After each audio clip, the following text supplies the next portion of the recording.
The text came at 4:47 p.m. on a Tuesday. Mom, family dinner Friday at 6. Bring the kids? We're ordering Chinese. Simple. Direct.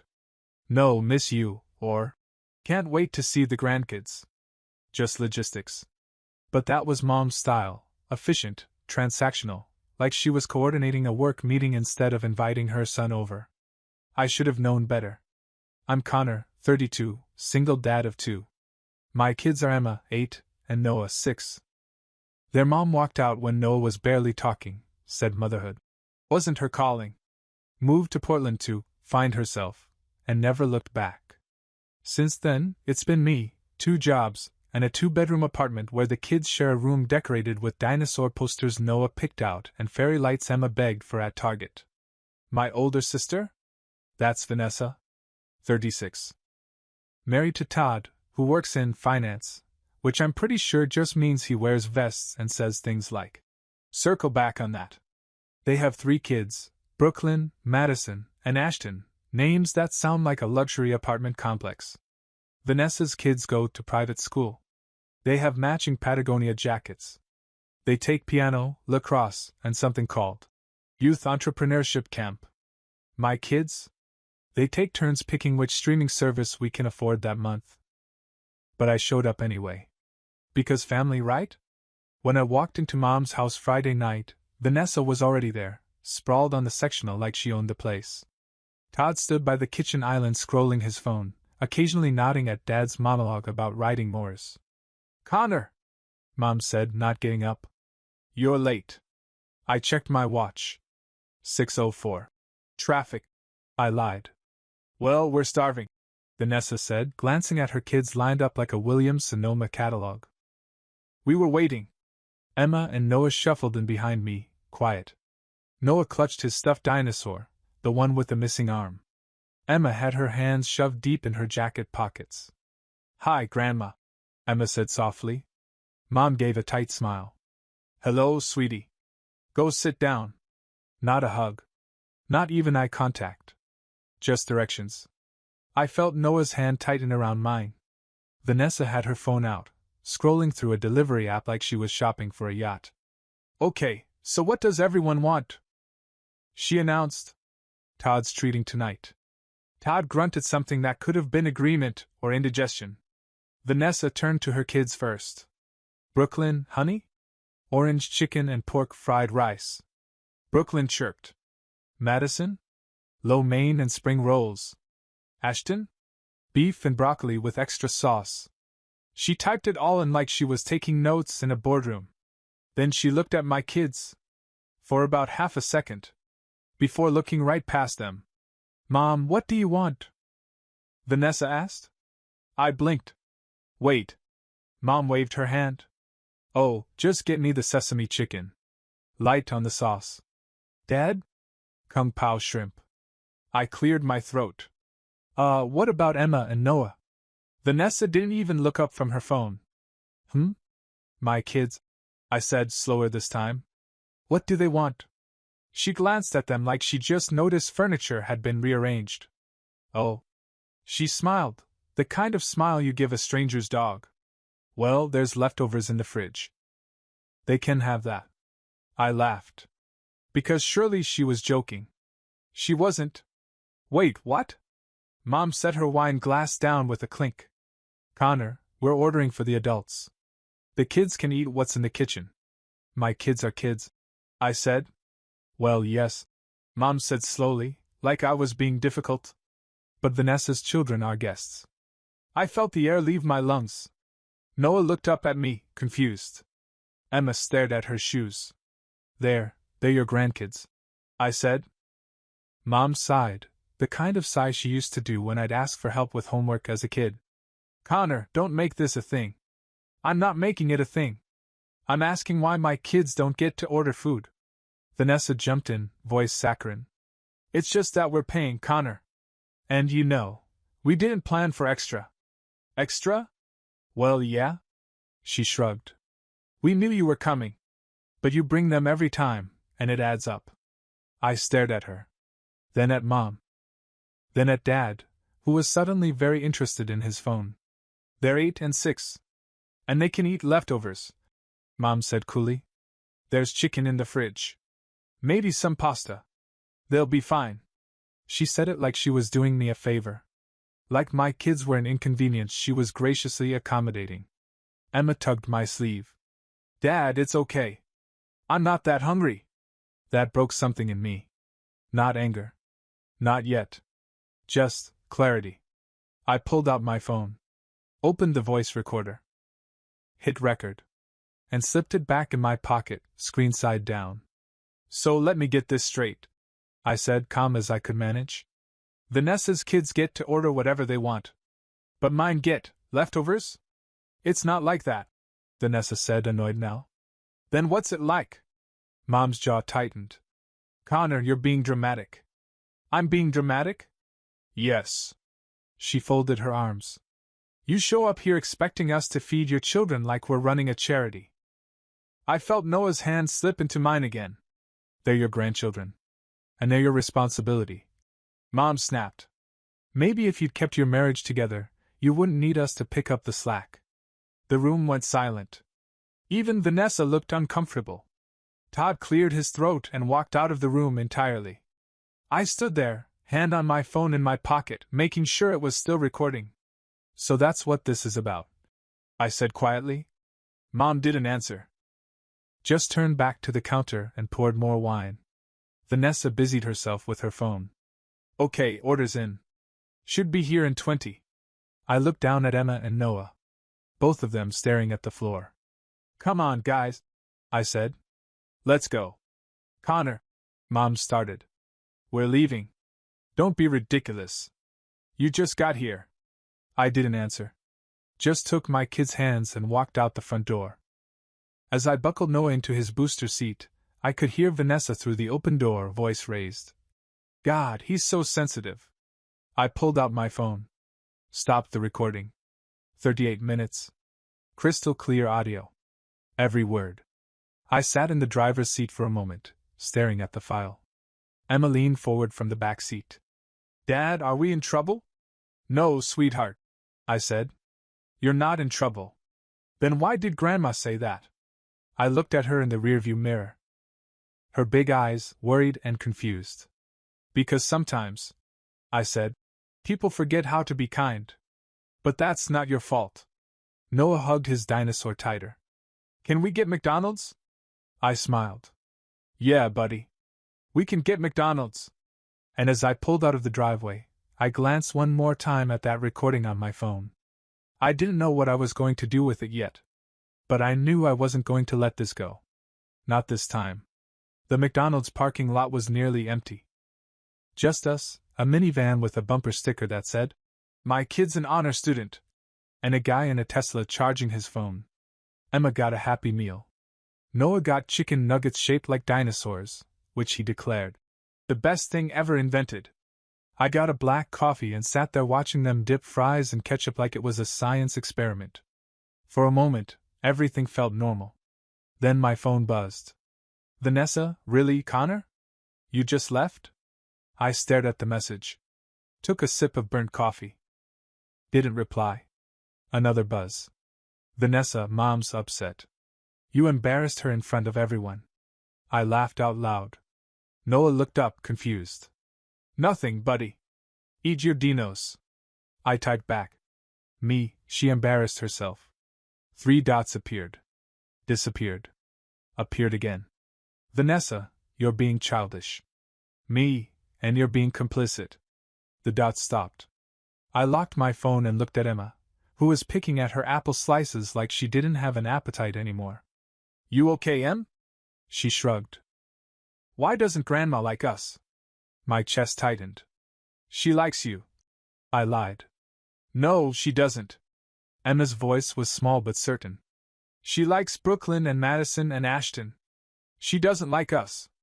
Noah stopped mid-nugget. Did we do something bad? I wanted to tell them no.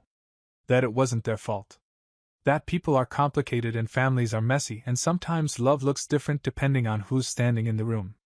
But the truth? The truth was my mom played favorites, and my kids were old enough to notice. Listen to me. I said, leaning forward. You two didn't do anything wrong. Not one thing. You hear me? Emma nodded, but I could see she didn't believe it. Grandma's just. I paused, searching for words that wouldn't sound like excuses. She's just not good at showing love equally. But that's her problem. Not yours. Noah tilted his head. So we're not going back? Not for a while. Good, he said. Then went back to his nuggets like the conversation was over. I wished I could do the same. That night, after the kids were asleep, I sat on the edge of my futon couch and listened to the recording again. Every word was there. Vanessa asked her kids what they wanted.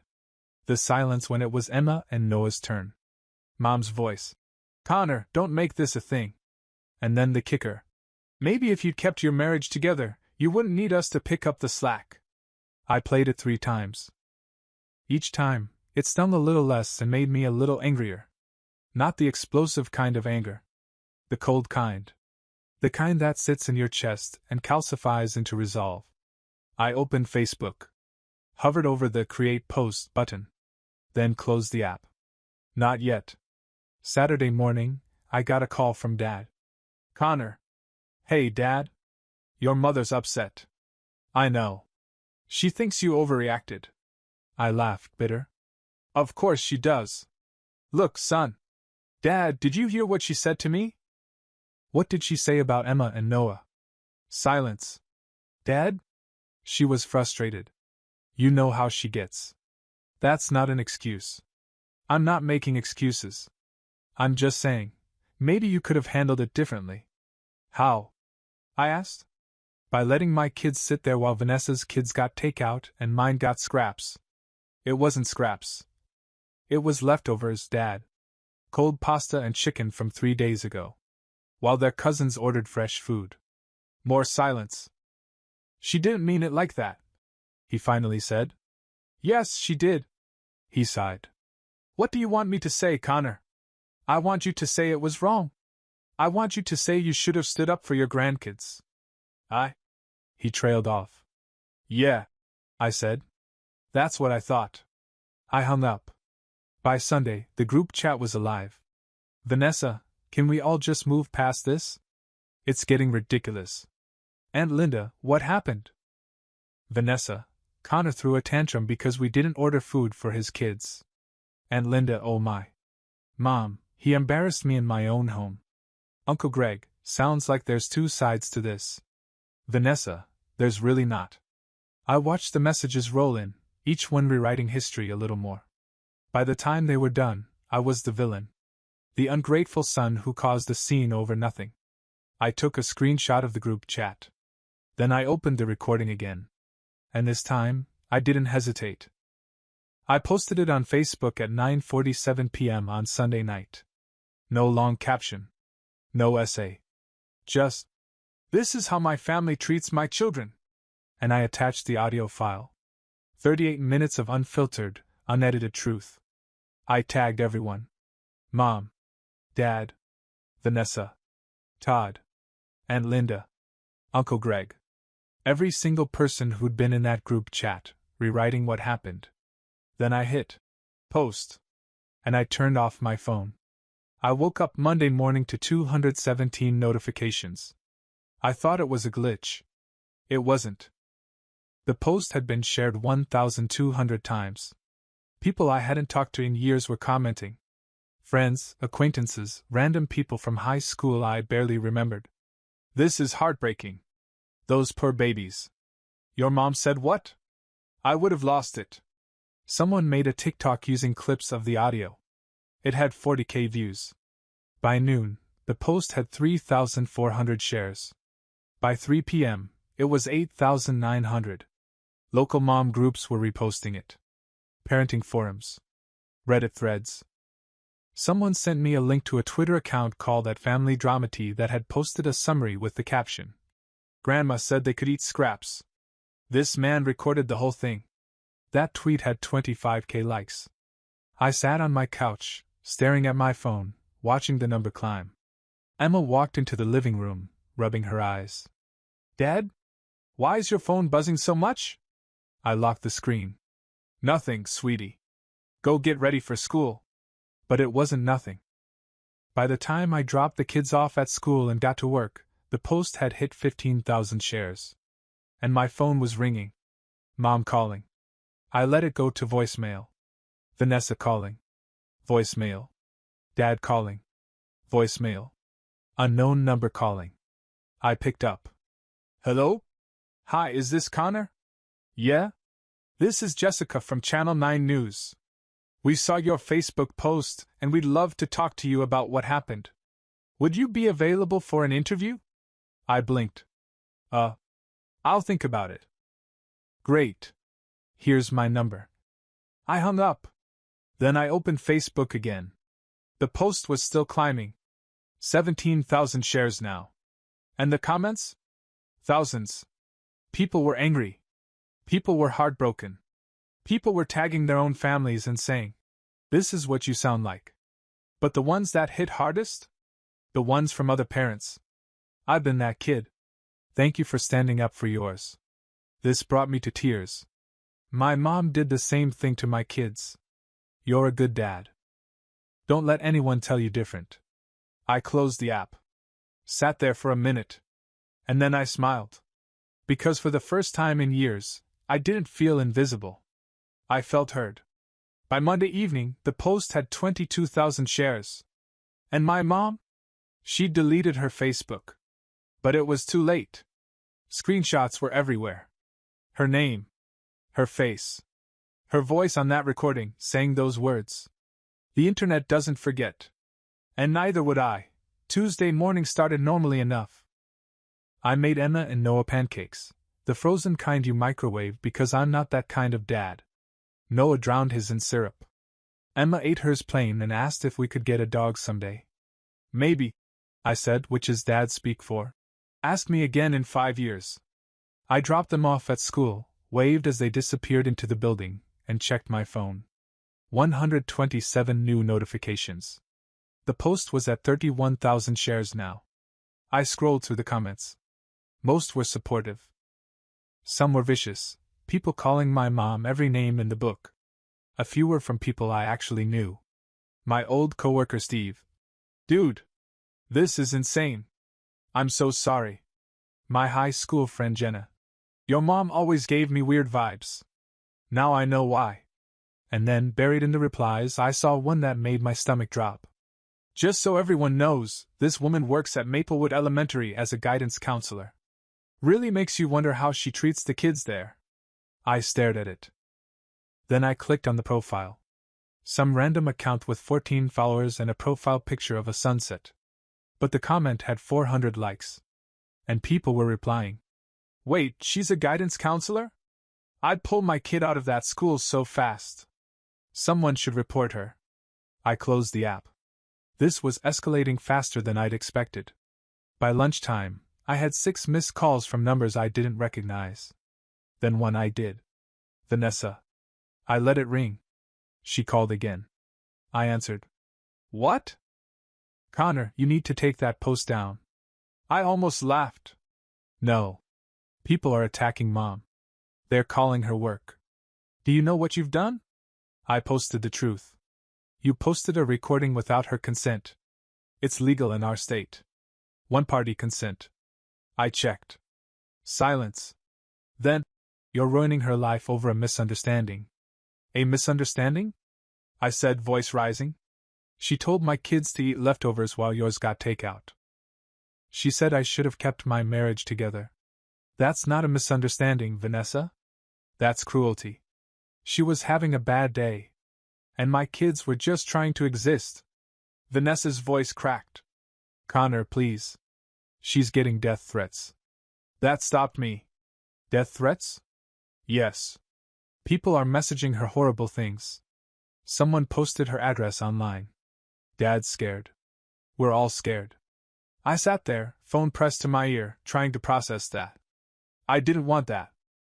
I wanted accountability. I wanted them to see what they'd done. But death threats? That's not on me, I said quietly. I didn't tell anyone to do that. But you started it. No, I said. Mom started it when she treated my kids like they didn't matter. And I hung up. That night, Emma asked me a question that hit harder than I expected. Dad, are we famous? I was washing dishes. She was sitting at the tiny kitchen table coloring a picture of a dragon. What? No. Why? A girl at school said she saw something about us online. She said Grandma was mean to us. I turned off the water, dried my hands, sat down across from her. What did you say? Emma shrugged. I said I didn't know what she was talking about. But then 2 other kids said they saw it too. And Mrs. Parker asked me if everything was okay at home. My chest tightened. What did you tell her? I said yes. Was that wrong? No, sweetie. You didn't do anything wrong. She went back to coloring, but I could see the worry in her eyes. Noah walked in holding his dinosaur. Dad, can we call Grandma? Not right now, buddy. Why not? I didn't know how to answer that. How do you explain to a 6-year-old that his grandmother chose favorites and he lost? That the internet took your pain and turned it into a wildfire you couldn't control? Because we're taking a break from Grandma, I finally said. Is it because of the food thing? I nodded. Good, he said. She was mean. And then he walked back to his room like that settled it. I wished it were that simple. Wednesday, the call came. Unknown number. I almost didn't answer. But something made me pick up. Hello? Is this Connor Hayes? Yeah? This is Principal Davison from Maplewood Elementary. I'm calling regarding a situation involving your mother, Patricia Hayes. My stomach dropped. What kind of situation? We've received multiple complaints from parents about a recording circulating online. As you may know, your mother works here as a guidance counselor. Given the nature of the comments and the public attention this has garnered, we've placed her on administrative leave pending an investigation. I didn't know what to say. Mr. Hayes? I'm here. We're not making any final decisions yet. But I wanted you to be aware that this has become a matter of concern for our school community. Parents are asking questions. Some have requested their children be reassigned to different counselors. Okay. I don't know what happened between you and your mother, but this has created a very difficult situation for us. I hope you understand. I do. Thank you. Have a good day. She hung up. I sat there, staring at my phone. Mom was on leave. Because of me. Because of a post. Because I'd finally had enough. I should have felt guilty. But I didn't. I felt tired. Thursday, Dad called. I almost didn't answer. But I figured I owed him that much. Connor. Hey, Dad. Your mother lost her job. I heard. She's on leave. They're letting her go. They called this morning. Said it was a mutual separation. Silence. You did this, he said. No. She did this. I just made people aware. You humiliated her. She humiliated my kids. They're children. They'll forget about this in a week. No, Dad, I said, voice steady. They won't. Because they'll remember the feeling. They'll remember that their grandmother looked at them and decided they weren't worth ordering food for. That sticks. He didn't respond.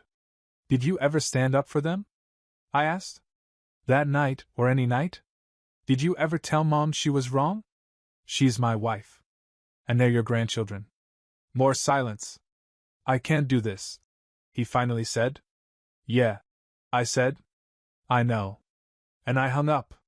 By Friday, the post had 48,000 shares. News outlets were picking it up.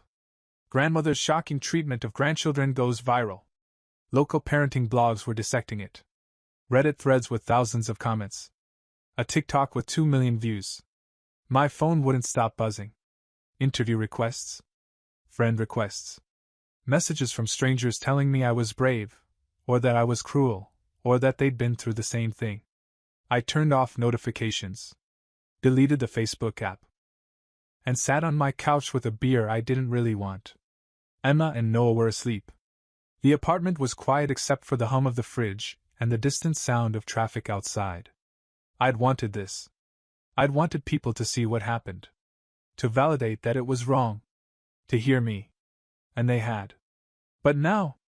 Now my mom was unemployed. My family wasn't speaking to me. My kids were getting questions at school. And I was sitting in the dark wondering if I'd gone too far. I pulled up the post one last time, read through the comments, and saw one that made me stop. My mom did this to my kids for years. I never said anything. I wish I had. Thank you for giving me the courage to set boundaries. I read it twice. Then a third time. And I realized something. This wasn't just about me. It wasn't just about Emma and Noah. It was about every kid who'd been made to feel less than. Every parent who'd been gaslit into thinking they were overreacting. Every person who'd been told to keep the peace while they were being disrespected. I didn't start this to ruin my mom's life. But I wasn't going to apologize for ending my silence either. I finished the beer, turned off my phone, and went to bed. Tomorrow, I'd figure out what came next. But tonight I let myself rest. 3 weeks later, the internet had mostly moved on. The post was still up. Still sitting at 52,000 shares. But the comments had slowed to a trickle. The news cycle had shifted to someone else's drama. The TikToks had been buried under newer content. My phone stopped buzzing every 5 seconds. Life somehow kept going. Emma and Noah adjusted. Kids are resilient like that. They stopped asking about grandma. Stopped asking when we'd go back to her house.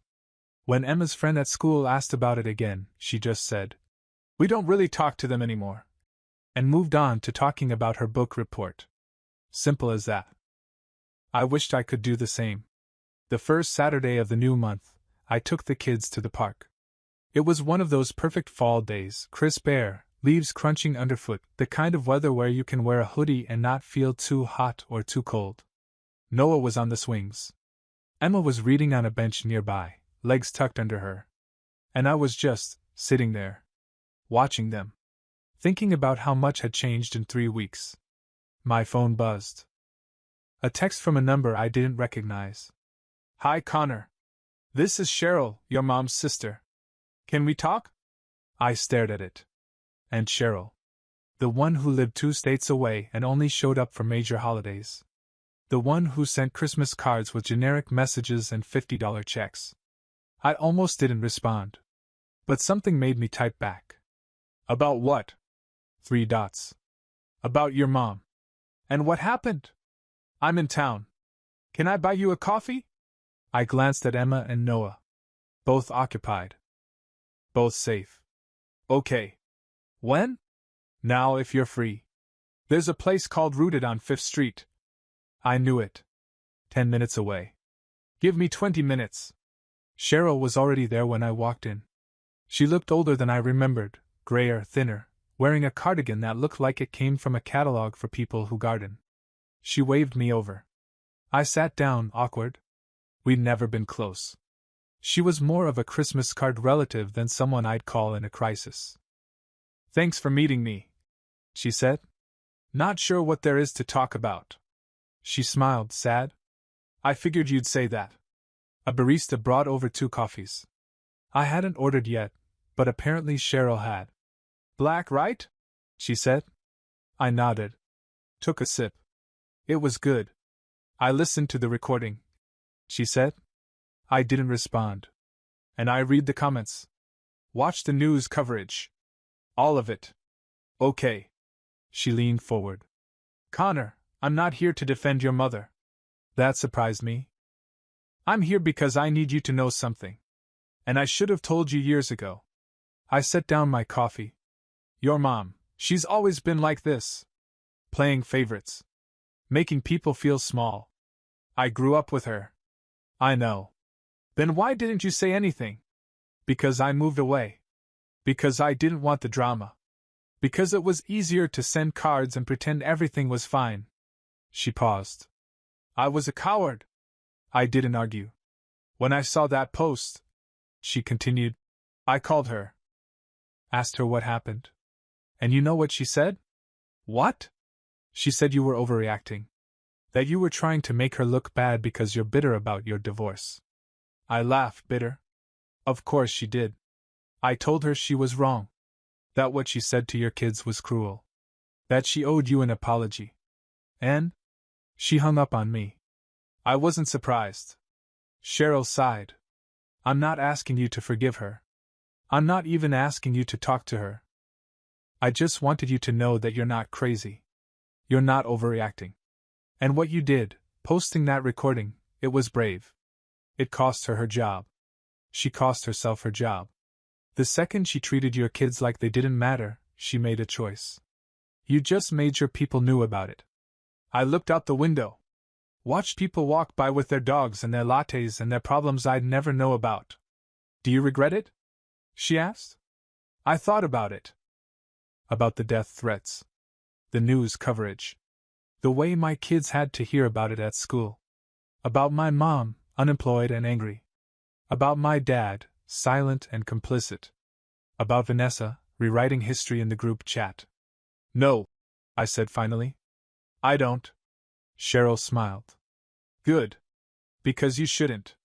She slid an envelope across the table. What's this? Something I should have done a long time ago. I opened it. Inside was a check. For $2,000. Cheryl. It's not charity. It's an apology. For not being there when you needed family. For staying silent. For letting your mom get away with this for so long. I stared at the check. I can't take this. Yes, you can. Use it for the kids. Or for yourself. Or save it. I don't care. Just take it. I folded the envelope. Slipped it in my pocket. Thank you? Don't thank me. Just keep being the dad you are.